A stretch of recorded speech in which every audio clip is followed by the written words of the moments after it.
오늘 말할 수 없는 기쁨이라는 제목으로 같이 말씀을 좀 나누고자 합니다. 베드로전서 1장 3절부터 9절까지였습니다. 우리가 알고 있는 그 사도 베드로는 어떤 사람입니까? 신약 성경을 많이 기록한 그 사도 바울과 이렇게 비교해 보면 조금 지적으로는 좀 떨어지는 듯한 이런 생각을 우리가 흔히 하지 않습니까? 그냥 고기 잡던 사람이고 그냥 칼을 급하게 쓰고 성미 되게 급하고 그래서 뭔가 지적인 일은 잘 못할 것 같은데 성경에 보면 이 뒷부분에 베드로 전서가 이렇게 분량은 작지만 딱 있는데 우리가 이걸 읽어보면 사도 바울 못지않게 아주 놀라운 신학적인 그 교리들을 정교하게 기록하고 있는 것을 알 수가 있습니다. 특별히 이 사도가 오늘 이 대목에서 제목에서 제가 잡은 것처럼 말할 수 없는 기쁨이라는 것을 이야기하고자 하는데요. 베드로에게 있었던 이 비밀이 무엇인지 오늘 함께 좀 살펴보겠습니다. 제가 이 금요일 저녁에 2시간 전에 출발을 했습니다. 넉넉하리라고 생각하고 2시간 전에 출발했는데 저희 집이 여기서 대각선으로 서울 끝쪽이어가지고 내비게이션에서 처음에는 8시 45분을 가리키더니 조금 지나니까 50분 자꾸 늘어나는 거예요. 2시간 전에 출발했는데 제가 2시간 동안 어땠겠습니까? 마음이 이거 늦으면 어떡하나 막 조마조마 얼굴이 제가 피지가 않는 거죠. 지금 얼굴이 제가 좀 펴진 상태입니까? 설교 제목이 말할 수 없는 기쁨인데 막 이거 우거지상을 하고 제가 설교하지 않을까 너무 걱정이 되는 거예요. 근데 7시에 출발하기 전에도 오늘따라 유난히 몇 건의 마감 기간이 돼가지고 해야 되는 일들이 몇 건 있어가지고 그걸 처리하느라고 막 계속 신경을 쓰면서 이렇게 하다 보니까 내 인상이 어떨까 이런 생각을 고민을 많이 했습니다. 출발하기 직전에 6시 반에 이제 제가 시켜서 일을 해야 되는 사람 파트너 쪽에서 일을 좀 잘해서 마무리를 해야 되는데 그동안 이걸 잘 못해가지고 제가 신경을 굉장히 많이 쓰게 한 그런 회사가 있었어요. 근데 어떻게 잘 달려가지고 6시 30분에 마지막으로 이제 그 결과물을 딱 보내왔는데 마음에 들어서 이제 안도를 하고서 제가 출발한 겁니다. 그러니까 계속 신경 쓰면서 이렇게 얼굴을 찌푸리고 있다가 6시 반에 얼굴이 좀 펴졌는데 7시부터 2시간 동안 얼굴을 찌푸리고 지금 왔습니다. 그런데 이게 찬양하면서 마음이 이렇게 풀어지고 좋은 것 같습니다. 사도 베드로가 살았던 그 인생은 정말 파란만장했죠. 그렇지 않습니까? 우리가 이제 복음서에 보면 사도 베드로의 그 이상한 이야기들 많이 나오잖아요.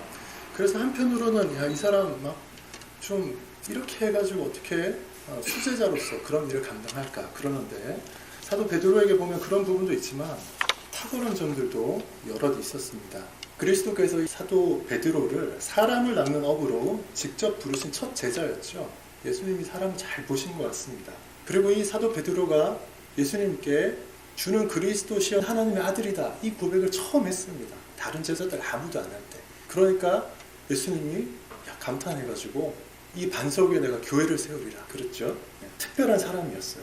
예수님을 아주 많이 사랑했고 그래서 예수님이 오시는 걸 보고 물리로도 급하게 막 가기도 하고 3번 부인하고 난 다음에 그 디베라 호숫가에서 예수님이 다시 오셨을 때도 급하게 뛰어나와서 이렇게 예수님 맞이하기도 하고 예수님이 특별히 네가 나를 사랑하느냐 3번 물어보시면서 그 베드로의 그 마음을 막 휘ገብ한 후에 그리고서는 또 뭐라고 하셨어요? 내 양을 먹이라 내 양을 치라 3번이나 그렇게 해서 특별히 그리스도의 이 후손들 신자들을 목양하는 그 일을 맡긴 사도입니다. 특별히 당부를 했던 그 사도이죠. 오순절 성령 강림이 있을 때는 정말 엄청난 영적인 능력을 보여주었습니다. 어떤 일이 있었습니까? 하루에 3,000명이 회개하고 돌아온 역사가 있었어요. 정말 놀라운 일이죠.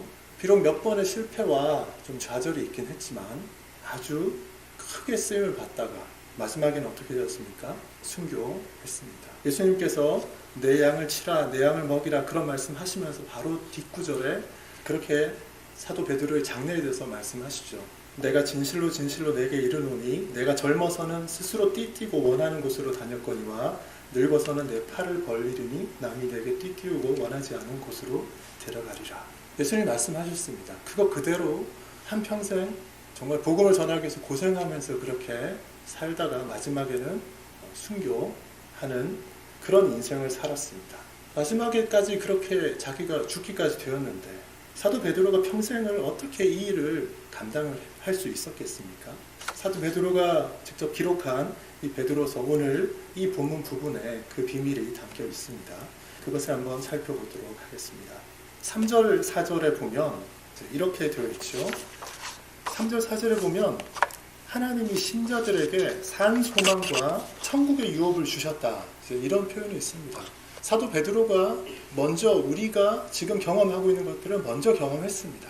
사도 베드로에게 하나님께서 택하신 신자로서 택하신 그 사람에게 어떤 것을 주셨냐면 산 소망과 천국의 유업을 주셨다라는 것입니다. 신자들은 이것 때문에 희망을 잃지 않고 기뻐하면서 살 수가 있습니다. 3절에 보면 처음 이렇게 시작하죠. 우리 주 예수 그리스도의 아버지 하나님을 찬송하리로다. 사도 베드로가 처음에 성부 하나님을 찬송합니다. 왜 성부 하나님을 찬송하겠습니까? 성부, 성자, 성령 세 하나님 중에서도 특별히 성부 하나님이 우리를 구원하시는 일에 있어서 계획하시는 분이잖아요. 주권자이시기 때문에 그렇습니다. 우리를 구원하기로 작정하셨습니다. 하나님께서 이렇게 우리를 많은 사람들 중에 구원하기로 선택하는 그 사랑이 없었으면 우리는 지금 이 자리에 앉아 있을 수가 없습니다. 선택하셨기 때문에 우리는 계획을 해도 실행하지 못하는 부분이 있잖아요. 사람들은 능력이 없습니다. 근데 하나님은 계획하시면 반드시 성취하십니다. 하나님이 영원 속에서 우리를 선택하셨기 때문에 이 역사 속에서 우리는 구원을 실제로 받게 되는 일이 일어납니다. 그래서 우리의 구원의 가장 기초는 성부 하나님의 선택하시는 그 사랑입니다. 그래서 사도 베드로가 우리 주 예수 그리스도의 하나님, 아버지 하나님을 찬송하리로다. 먼저 이렇게 나가는 겁니다. 그리고 그 다음에 그의 많으신 긍휼대로 이렇게 되어 있죠. 그가 누굽니까? 성부 하나님입니다. 성부 하나님의 긍휼대로, 사랑대로 그 다음에 방법이 나옵니다. 어떤 방법을 썼습니까? 예수 그리스도를 죽은 자 가운데서 부활하게 하심으로 말미암아 이렇게 되어 있죠. 하나님께서 얼마의 사람들을 구원하기로 작정하셨는데 그 방법은 어떻게 하는 겁니까? 그 방법을 정하실 때 특별히 영원전에 성부 하나님께서 성자 그리스도와 언약을 맺으셨습니다. 얼마간의 사람들 구원하시기로. 그것을 우리가 구속 언약이라고 합니다. 역사 속에서는 우리에게는 그것이 은혜 언약으로 알려져 있습니다. 하나님이 아담에게 그리고 아브라함에게 노아에게 또 모세에게 이렇게 언약을 맺어주시는 것이 하나님이 그 창세 전에 영원 속에서 우리를 구원하기로 하셨던 그 계획을 이루시는 그 과정에서 사람들에게 보여주는 것이죠. 그런데 그 방법이 그리스도를 죽은 자 가운데서 부활하게 하시는 것이었습니다. 그래서 그 결과로 어떤 일이 있게 됩니까? 우리를 거듭나게 하사 선택한 사람들을 다 거듭나게 하고 중생하는 역사가 있게 되는 것입니다. 그 다음에 중생한 사람들에게는 어떤 특징이 있습니까? 산소망. 이제는 희망이 생깁니다. 살아있는 소망이 생기고 그 다음에 4절에 나와 있는 유업을 잊게 하는데 이 유업은 천국의 유업입니다. 하늘에 있는 것, 썩지 않고 더럽지 않고 없어지지 않는 그 천국의 유업을 잊게 한다. 우리가 그것을 받을 수 있게 한다. 이런 말이죠. 하늘에 간직하신 것이라 이렇게 되어 있으니까 천국에 있는 것을 우리가 얻게 되는 것입니다. 지금 현재 우리도 얼마간의 천국의 그것을 누리고 있습니다. 근데 조금 누리고 있는 거예요. 하나님이 있게 해주신 이 유업의 그 전체, 완전한 전부는 어디 있냐면 천국에 있습니다. 우리가 아직은 경험하지 못해요. 그걸 전부 경험하지 못합니다. 그 중에 일부를 약간 맛만 보고 있습니다. 어떻습니까? 조금 맛보고 있는데 어떻게 좀 즐거우십니까? 하나님이 정말 조금 보여주는 겁니다. 조금 보여주는 건데 근데 여기서 어떤 사람들은 큰 기쁨을 느끼는 사람이 있고 아직까지 그 맛이 뭔지 잘 모르는 사람들도 간혹 있습니다. 여기 계시는 분들은 이제 대체로 신앙생활을 좀 많이 하신 분들인 것 같아요. 그래서 아마 그 나름대로 각자 다 그 비밀들을 아마 갖고 계실 것 같아요. 사도 베드로에게 동일하게 이것이 있었습니다. 산소망과 천국의 그 유업에 대한 어떤 기대, 그 두 가지가 있었던 것입니다. 5절에 보면 이 사도 베드로가 이 구절 자체는 정말 짧게 진술을 하고 있는데 5절에 보면 이런 말을 합니다. 너희는 말세에 나타내기로 예비하신 구원을 얻기 위하여 믿음으로 말미암아 하나님의 능력으로 보호하심을 받았느니라. 말세라는 말은 어떤 말이죠? 말세라는 것은 보통 예수님이 그 십자가 사건이 있었던 때부터 재림 때까지를 이렇게 다 통칭하는 말이기도 하고 또 때로는 예수님이 이제 재림하실 때 그때만을 말하기도 합니다. 여기서 말세라는 것은 예수님이 재림하실 때 이야기하는 거예요. 예수님이 다시 오실 그때에 나타내기로 예비하신 구원, 우리를 위해서 지금은 조금밖에 맛보지 못하고 있지만 나중에 예수님이 재림하셔가지고 우리에게 전부 다 보여주실 그 놀라운 구원의 그 복, 그때가 있는데 그때에 믿음으로 말미암아, 이런 표현이 있습니다. 믿음으로 말미암아 하나님의 능력으로 구하심을 받았느니라. 그때까지, 장래의 그날까지 하나님께서 우리를 하나님의 능력으로 보호해 주신다, 이렇게 말하는 거예요. 이 말이 뭐냐면 흔히 우리가 교리적인 그 용어로는 성도의 견인이라는 겁니다. 성도의 견인이라는 게 뭔지 여러분들 아십니까? 하나님께서 끝까지 인내하시면서 우리의 구원이 떨어지지 않도록 끝까지 지켜주신다라는 게 성도의 견인이라는 그 교리입니다. 하나님께서 택하신 성도들을 버리지 않는다는 것이죠. 어떤 사람들은 이렇게 구원의 길에 들어왔지만 제대로 살지 못하면 구원에서 떨어져 나간다, 이렇게 얘기하는 데도 있습니다. 네, 성경은 그러나 우리에게 그렇게 가르치지 않고 사도 베드로가 여기서 말하는 것처럼 한번 선택되어서 그 안에 중생의 씨앗이 심겨지고 그 안에 새로운 생명이 자라나고 있는 사람들은 그 생명이 없어지는 일이 절대로 없을 것이다 라고 이야기합니다. 왜요? 하나님의 능력으로 보호하시기 때문이다, 이렇게 이야기하고 있습니다. 그 가운데 있는 믿음으로 말미암아, 이 말이 굉장히 중요합니다. 여러분, 믿음이 무엇입니까? 나 오늘부터 믿을래, 이렇게 하나 작정하는 게 믿음입니까? 그것도 믿음의 한쪽 부분을 설명하는 이제 것이긴 한데, 믿음으로 말미암아라고 할 때 이 믿음은 참된 신자 안에 참된 신자만이 갖고 있는 하나님을 향한 어떤 그 성향을 말하는 겁니다. 이 믿음이라는 것은 좀 특별합니다. 우리 성경에서 말하는 기독교적인 믿음이라는 것이 있으려면 일단 우리가 그리스도와 연합이 되어 있어야 됩니다. 그렇게 생각하시죠? 우리가 다 그렇게 배웠을 것입니다. 그리스도와 이렇게 연합되어 있지 않은 사람은 중생하지 못한 사람입니다. 거듭났다라고 할 때는 어떤 일이 생긴 거냐 하면 그리스도와 우리가 이렇게 연합이 된 겁니다. 죽었다가 부활하신 그리스도, 지금 어디 계십니까?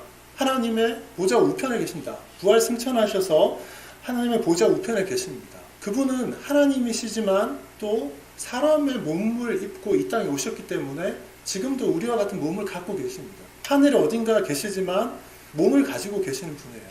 그래서 그분의 신성에 따라서는 하나님으로서는 여기저기 계실 수가 있는데 우리와 같은 몸을 가지고 계시기 때문에 하나님의 보좌 우편에 거기에 계십니다. 그런데 그분이 우리와 어떻게 이렇게 연결될 수 있죠? 우리는 한 번도 예수님 본 적이 없잖아요. 예수님 직접 보신 분 계십니까? 안 계시죠? 뒤에 가면 사도 베드로도 그렇게 얘기합니다. 예수를 너희가 보지도 못하면서 이렇게 잘 믿느냐, 이렇게 칭찬을 하는데, 이 사도 베드로가 지금 소아시아에 있는 이 편지의 대상자들한테 하는 그 칭찬이 우리에게도 동일하게 적용될 수 있겠죠. 우리도 보지 못하면서도 예수님을 믿고 사랑하고 이러고 있지 않습니까? 하나님 보좌 우편에 계시는 그 그리스도와 지금 땅에서 살고 있는 우리가 이렇게 연합되어 있는데 이게 어떻게 연결될 수 있습니까? 누가 이것을 연결할까요? 성령님이 이것을 연결하는 역할을 하십니다. 그래서 성령님이 연결고리가 되고 그 본드 역할을 한다, 이렇게 표현할 수 있습니다. 예수님은 하나님 보좌 우편에 계시고 우리는 이 땅에 있는데 성령 강림 이후에 이 땅에 오신 성령님께서 지금 교회 안에, 우리 안에 있고 여러분들 안에 있고 이 교회 안에 있으면서 우리와 그리스도를 연결하는 역할을 해주십니다. 그렇게 연결되어 있기 때문에 그리스도께서 가지고 있는 게 전부 다 우리에게 되는 거잖아요. 예수님이 하나님의 첫 아들, 우리는 예수님의 뭡니까? 예수님의 동생이죠, 동생. 예수님은 우리의 형님입니다. 하나님이 가지고 있는 그 자산, 천국의 그 유업들, 자산이 있는데 부모의 자산을, 부모가 죽으면 자식들이 이렇게 나눠 갖지 않습니까? 하나님이 가지고 있는 그 복, 하나님의 자산을 예수님하고 우리는 형제니까 그럼 공평하게 나눠 갖잖아요. 예수님은 좀 많이 가지고 우리는 조금 가지고 그럴 수 있을지도 모릅니다. 장자니까. 그러나 확실한 것은 우리도 예수님과 함께한 그 양자로서 예수님의 친형제가 되어서 하늘의 유업을 받을 그런 권리를 우리에게 주셨다라는 것이죠. 그 권리가 우리에게 있게 된 이유는 성령님이 우리를 붙들고 계시기 때문입니다. 그런데 성령님이 우리 안에 계실 것 같은데 어디에 계실까요? 네, 성령님이 우리의 마음에 계십니다. 그렇게 생각하면 됩니다. 사실은 정확히 모릅니다. 아무도 본 사람이 없어요. 그런데 성경의 여러 가지 그 말씀들을 토대로 볼 때 사람들의 마음에 성령님께서 안에 내주하신다, 이렇게 보면 됩니다. 우리의 영혼들이 어떤 기능들을 하잖아요.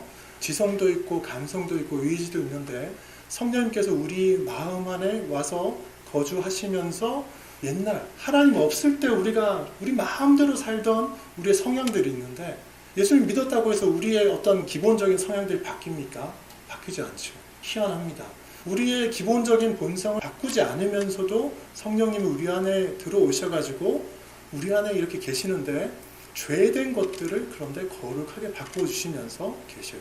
그러면서 예전에는 우리가 죄가 죄인지 모르고 지었던 그런 일들을 막 행하는데 이제는 이것이 죄구나 이렇게 깨닫고 하지 않도록 하시고 이런 것들은 하나님이 좋아하시는 것이니까 이 일을 해야 되겠구나 이렇게 하나님이 우리를 깨닫게 해주시잖아요. 이렇게 하나님이 우리를 깨닫게 해주시는데 그 일을 삼위 하나님 중에서도 특별히 성령님이 그 일을 우리에게 하시는 겁니다. 우리 안에 계시면서. 그래서 우리가 성령님이 특별히 우리에게 가르쳐주시기 때문에 이걸 이렇게 하면 안 되는 거구나. 이건 이렇게 해야 되는 거구나. 그리고 어떤 우리의 필요가 있거나 어려움이 있을 때는 하나님 이런 일이 있는데 이거 어떻게 좀 해주십시오.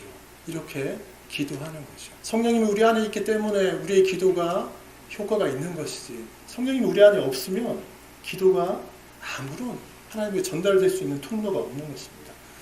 성령님이 신자들 안에 이렇게 딱 들어오시면 그때 여러분들 아마 다 체험하셨을 텐데 그 전에 하나님을 알기 전에는 몰랐던 새로운 세상이 보입니다. 그렇죠? 그거 다 경험하셨죠? 어떻게 그 일이 가능해집니까? 하나님이 우리에게 새로운 감각을 주시기 때문에 그렇습니다. 영적인 감각을 주시기 때문에 그렇습니다. 성령님이 우리를 이렇게 그리스도와 딱 연합되어 있도록 해가지고 이렇게 되었기 때문에 우리가 그리스도를 알게 되고 그리스도에게 끌리게 되고 그리스도를 좋은 줄 아니까 좋은 줄 알게 되니까 이제 붙잡으려고 막 노력하잖아요. 그 자세를 이제 믿음이라고 하는 것입니다. 기독교에서 말하는 믿음은 우리에게서 생겨난 그런 믿음이 아닙니다. 기원이 우리에게 있는 것이 아니고 하나님이 성령의 역사로 우리 안에 들어오셔가지고 우리를 거듭나게 하시는 그때 우리가 거듭나면 그때부터 이 믿음이 생깁니다. 우리를 이렇게 붙들어 주셨기 때문에 그리스도가 좋은 줄 알게 되고 좋으니까 더 붙들려고 하고 어떻게든지 그쪽으로 가려고 하고 이제 그런 마음의 어떤 그 자세가 생기는 것을 믿음이라고 합니다. 그러니까 믿음으로 말미암아 하나님의 능력으로 부하심을 받는다. 이 말은 믿음으로 말미암아라는 것 자체, 믿음 자체가 그리스도와 연합되어 있어가지고 우리가 그리스도에게 이렇게 끌리지 않으면 생기지 않는 것이기 때문에 그리스도에게 이렇게 딱 붙어 있으면 끝까지 하나님의 보호하심을 받고 구원에서 떨어져 나가지 않는다. 이렇게 우리가 생각하면 되는 것이겠죠. 우리는 지금 그런 상태에 있습니다. 사도 베드로는 이것을 너무나 잘 알았기 때문에 이렇게 온갖 어려움을 겪으면서도 결코 하나님으로부터 떨어지지 않을 것이다. 우리의 구원이 절대로 포기되지 않을 것이다. 이런 말을 하는 것입니다. 그러나 우리의 인생이 순탄하지만 않습니다. 정말 하나님이 나를 붙들고 있는 게 맞냐? 이런 생각이 들 때가 종종 있죠. 그러니까 종종 있는 게 아니라 어떤 사람들은 몇 달씩, 몇 년씩, 10년, 20년, 평생을 이런 싸움을 하는 사람들도 사실은 많이 있습니다. 6절에 보면 우리를 근심하게 하는 시험은 계속된다. 이런 말이 있습니다. 지금 여기 계신 분들 중에서는 어떤지 모르겠습니다. 하나님께서 은혜를 복을 많이 주셔가지고 나름대로 순탄하게 지금까지 계속 살아오시고 경제적으로나 또는 부부관계에서나 또는 자녀들의 문제에서나 특별한 어려움이 없이 그렇게 살아가는 것도 굉장히 큰 복입니다. 그렇지만 사도 베드로는 사실은 지금 우리가 누구나 원하는 같은 그런 순탄한 삶을 살지 못했습니다. 떠돌아다녔고 핍박을 많이 받았고 마지막에는 죽고 싶었겠습니까? 억지로 죽음을 당한 것이잖아요. 그럼에도 불구하고 기뻐한다. 이런 표현을 씁니다. 신자들에게는 다 사실은 이게 있어야 됩니다.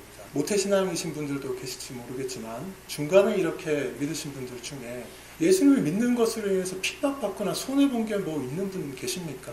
있습니까? 그냥 예수님 믿었더니 그 믿기 전보다 모든 게 다 잘 돼가지고 돈도 많이 벌고 건강해지고 관계도 너무 좋아지고 정말 큰 복입니다. 그렇게 해주시는 거는. 그런데 그렇지 않은 경우들도 사실은 너무 많고 그런 경우에 네가 제대로 신앙생활 안 해서 이런 거야. 이렇게 얘기할 수 없는 그런 경우들이 많이 있습니다. 그 경우에 우리는 정말 힘든데, 근데 사도 베드로가 그럼에도 불구하고 기뻐한다. 이 이야기를 하는데 이 자세를 우리가 본받아야 됩니다. 최근에 사회가 막 이렇게 각박해지고 이러면서 주변에 보면 이런 우울증이나 정신과적인 그런 이제 질환들 또는 이제 은둔형 외톨이 그런 것 때문에 아주 고통을 받는 그 집안들이 많이 있는 것 같습니다. 여러분들 주변에는 어떤지 모르겠습니다. 제가 목사로서 사역하다 보니까 그런 집들이 너무 많아요. 그러니까 자녀들이 막 그런 자녀가 10대 때 그러기도 하고 20대 때 그러기도 하고 심지어는 40대 이렇게 됐는데 연세 많은 60, 70 되신 그런 부모님들이 이 자녀들을 챙기느라고 너무 이제 고통스러운 그런 분들을 제가 많이 봤어요. 그런데 그분들의 부모님들이 정말 힘들게 그렇게 자녀들을 케어하는데 다 달라요.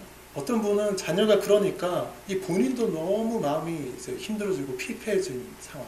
그러면서도 신앙이 있으니까 어떻게든지 버텨보려고 막 하는데 보면 얼굴에 이렇게 항상 보면 불안과 그 슬픔과 악이 있는 그런 사람도 있고 어떤 분은 정말 자녀 때문에 어떻게 저렇게 살 수 있나 그런 생각이 드는데 이분은 되게 온화하고 나름대로 기쁨이 있고 그 정말 그냥 세상적인 기준으로 보면 가치가 너무 없어 보이는 그 자식을 위해서 이렇게 자신을 희생하는 이런 것도 봅니다.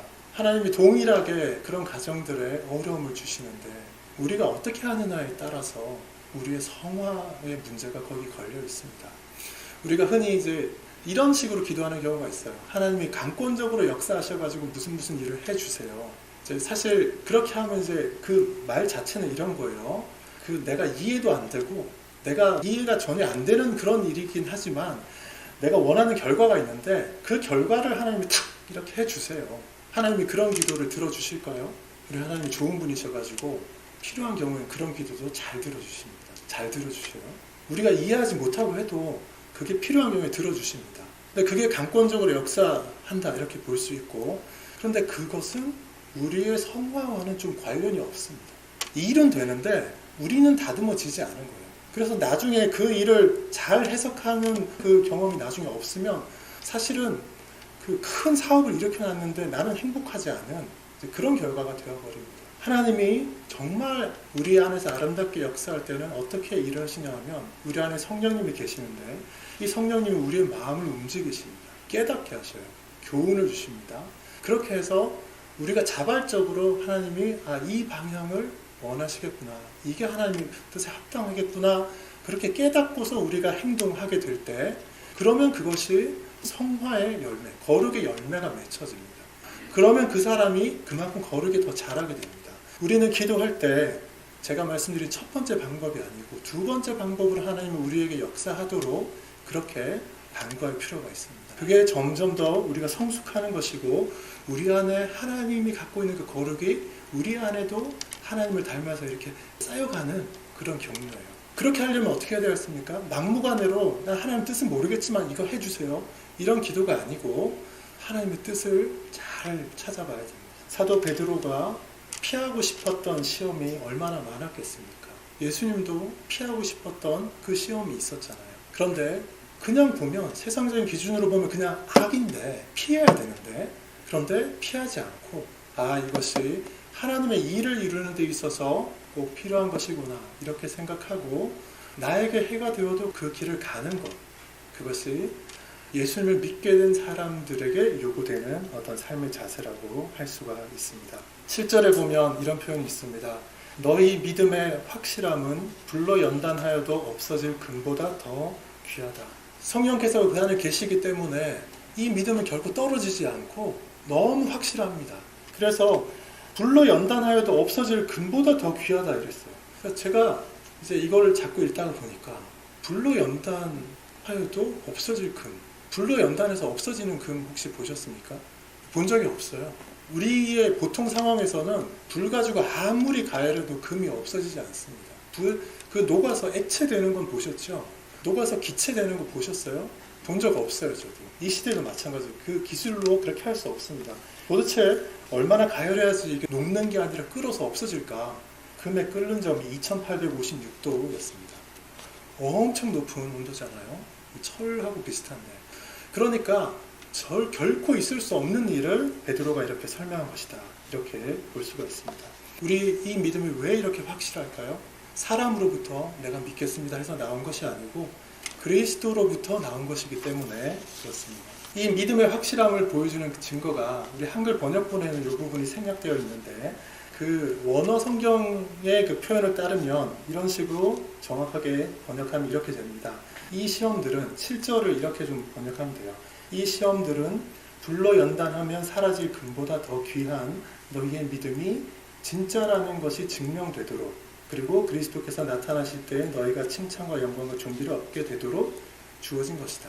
이 시험들은 우리의 믿음이 진짜인 것을 보이도록 이렇게 주어진 것이다. 그러니까 시험이 올 때 두려워하지 마시고 그런 것은 있으면 안 되는 것이다. 이것이 아니고 그럼에도 불구하고 하나님을 붙들 수 있는 그런 믿음 가지고 그 시험을 기쁘게 여기면서 감당하시기 바랍니다.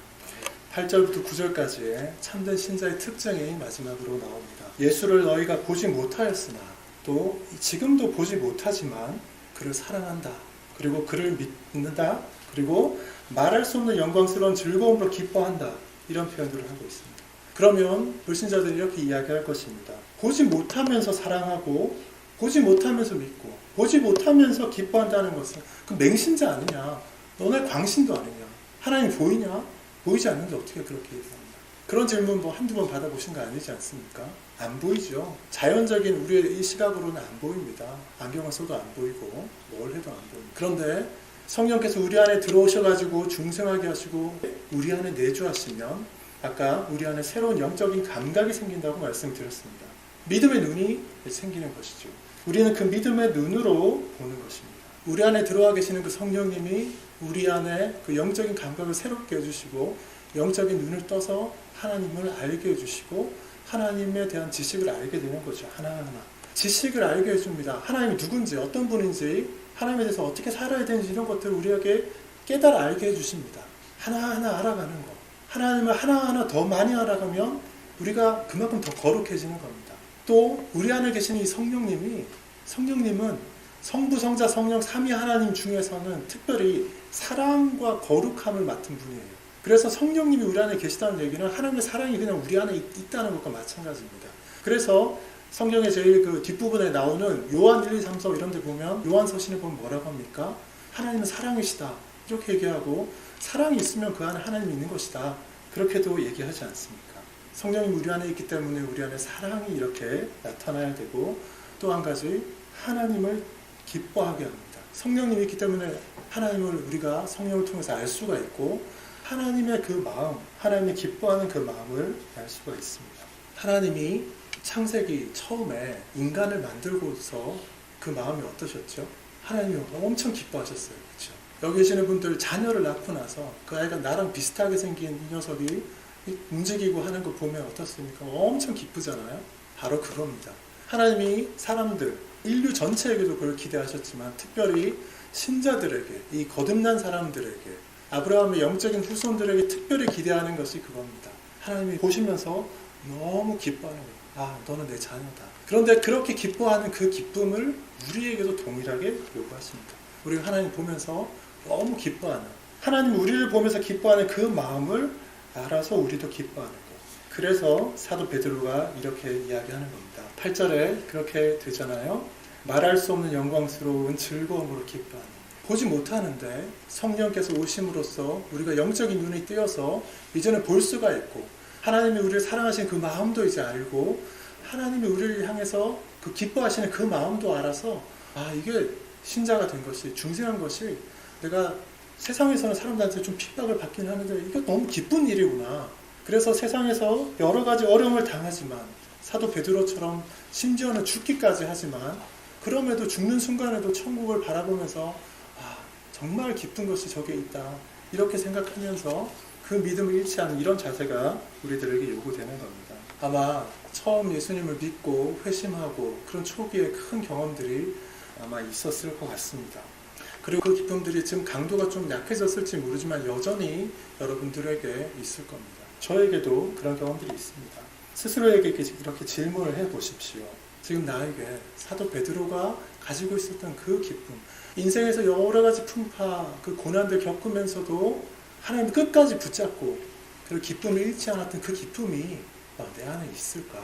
한번 질문해 보시고, 지금 나에게 있습니까? 한 주간 이렇게 힘들게 일을 했는데 나에게 지금 그 기쁨이 있습니까? 그런 기쁨이 아직도 나에게 있구나, 그렇게 생각하시는 분들께서는 하나님께 감사하고 지극히 정상적인 신자입니다. 그렇게 생각하시면 더 열심히 성경을 읽고 더 공부하고 더 기도하고 더 거룩을 사모하고 더 천국을 사모하고 빨리 천국에 오기를 또 소망하고 그런 삶을 이제 사시기를 바랍니다. 혹시 지금 과거에는 그런 적이 있었는데 지금은 내가 너무 공고하고 그런 마음이 없고 내 얼굴에서 웃음이 사실은 잘 드러나지 않고 좀 답답하다, 혹시 그런 분들 계십니까? 많은 경우에 세상살이에 막 지쳐서 마음이 자꾸 이렇게 다치다 보면 그렇게 됩니다. 마음이 무덤덤하게 되고 위축되고 그렇습니다. 참된 신자로서 그 구원이 떨어질 수는 없는데 마치 그 구원이 떨어질 수 있는 것처럼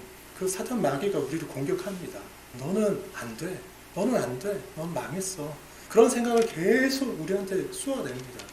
그래서 1, 2년 전에는 정말 대단한 신앙생활을 보여주던 분이 어느 때인가 보면 이렇게 위축되어 있는 그런 분들이 간혹 있을 수 있습니다. 기본적인 경제적 필요를 채우기 힘든 경우도 있을 수 있습니다. 얼마나 힘듭니까? 또 가족들, 부모님들, 자녀들이 만약에 뭔가 문제가 돼서 내가 그 일을 해야 되면 우리의 신앙생활이 정말 힘들어질 수 있습니다. 결혼하고 나서 특히 어린 자녀들 하나, 둘 양육하던 엄마들 중에 많은 사람들이 이 상태에 빠지게 되죠. 돈의 문제만도 아닙니다. 그러나 부자들에게도 이런 일이 있을 수 있습니다. 혹시 그런 분들이 있다면 특별히 말씀드리는 것은 이 문제를 근본적으로 해결할 수 있는 분은 성령님께서 만지시는 것 말고는 그 방법이 사실은 없습니다. 우리 안에 성령님이 내주하신다고 했잖아요. 그 성령님의 역할 중에서 중요한 두 가지가 있는데 하나는 거룩하게 하시는 것이고 또 하나는 위로하는 역할을 해주십니다. 성령님이 우리 안에서 위로를 해주셔요. 우리 안에 성령님이 계십니다. 그러니까 중생하지 못한 분이 아니라면 내가 지금 너무 힘들다 할 때 그때 성령님께 의지하시고 이 마음을 위로해 달라고 그렇게 매달려 보십시오.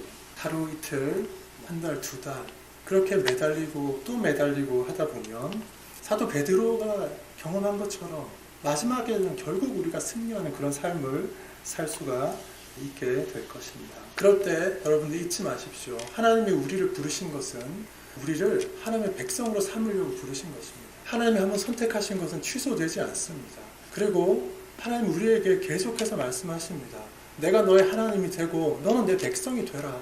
그것 때문에 우리 부르신 겁니다. 때로는 출애굽한 그 이스라엘 백성들이 낭망하고 한 것처럼 우리도 낙심될 때가 있지만 그러나 하나님께서 우리를 끝까지 붙들으실 것이기 때문에 하나님이 우리의 하나님이라는 것을 기억하십시오. 히브리서 10장 39절에 보면 그런 대목이 있습니다.